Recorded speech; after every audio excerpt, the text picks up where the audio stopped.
بسم اللہ الرحمن الرحیم۔ السلام علیکم۔ Welcome to my channel AK voice. Quran پارہ نمبر 4 سورہ 124 اشارہ کرتا ہے مردوں اور عورتوں کی روحانی برابری کا۔ اگر کوئی نیک کام کرے تو وہ مرد ہو یا عورت اور ایمان رکھتے ہیں وہ جنت میں داخل ہوں گے اور ان کے ساتھ کم سے کم ظلم کیا جائے گا۔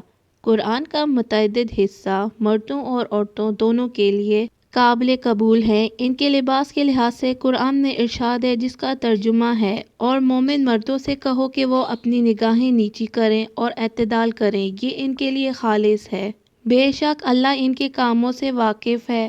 اور مومن خواتین سے کہو کہ وہ اپنی نگاہیں نیچی اور شائستہ رکھیں اور صرف اس زینت کا مظاہرہ کریں جو ظاہر ہے، وہ اپنی چھاتی پر پردہ ڈالیں اور انکشاف نہ کریں۔ اسلام نے مسلم خواتین کے لیے اثر و رسوخ کے 4 ذرائع ہیں۔ پہلے 2 قرآن اور احادیث کو بنیادی ماخذ سمجھا جاتا ہے جبکہ بقیہ 2 ثانوی اخذ کرتے ہیں۔ قرآن تمام مسلمانوں اور ان کے حیاتیاتی جنسی تعلق سے قطع نظر اور علم کی جستجو کے لیے کوششیں کرنے کا حکم دیتا ہے۔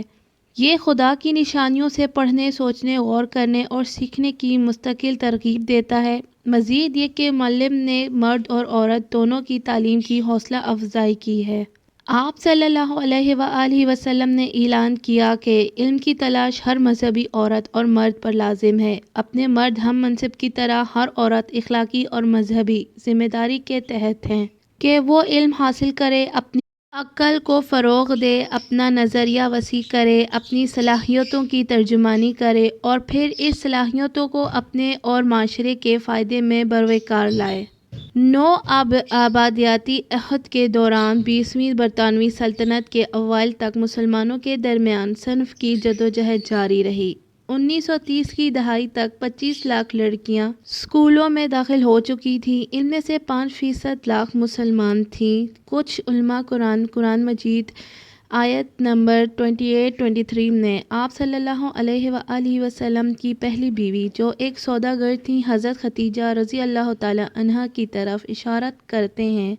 یہ بات واضح اشارہ اور دلیل ہے کہ مسلمان خواتین ایک حد میں گھروں سے باہر رہ کر ملازمت کر سکتی ہیں۔ پہلے کئی عرب ثقافتوں میں خواتین کو اپنی آزادی حاصل نہیں تھی۔ خواتین کی ملازمت کے نمونے پورے مسلم دنیا میں مختلف ہیں۔ 2005 تک ان 16% پاکستانی خواتین معاشی طور پر سرگرم تھیں جبکہ 52% انڈونیشین خواتین تھیں۔ 2012 ورلڈ اکنامک فورم کی ایک رپورٹ اور دیگر حالیہ رپورٹس کے مطابق مشرق وسطیٰ اور شمالی افریقہ کے خطے میں اسلامی خواتین کے لیے اپنی معاشی اور روزگار کے مواقع پیدا کرنے میں اضافہ کر رہی ہیں۔ دنیا میں سب سے کم لیبر خواتین فورس اردن، عمان، مراکش، ایران، ترکی، الجیریا، یمن، سعودی عرب، پاکستان اور شام میں ہیں۔ ان میں سے کچھ ممالک ایسے ہیں جن کی خواتین پارلیمنٹیرینز نہیں ہیں۔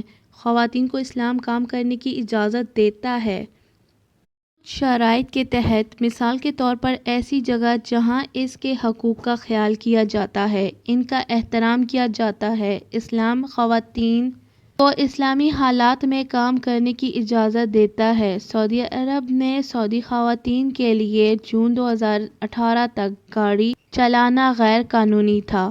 مردوں کے ساتھ فوجی اور دوسرے پیشوں میں ان کے ساتھ خدمات سر انجام دینا ان کے لیے بھی غیر قانونی ہے، لیکن اب وہاں خواتین کا ڈرائیونگ لائسنس کا حصول معمول بنتا جا رہا ہے۔ مردوں کی نسبت عورتوں نے زیادہ اسلام قبول کیا اور زیادہ تر خواتین تعلیم یافتہ، جوان اور پیشہ ور تھیں۔ یہ تعداد 2002 میں 32% اور 2011 میں 41% ہو گئی۔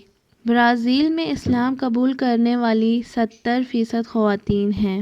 خلافت میں پہلی مسلمان خاتون انوشا انصاری ہیں۔ 2006 میں ایک سروے میں بتایا گیا کہ زیادہ تر مسلمان خواتین خود کو مظلوم تصور نہیں کرتیں۔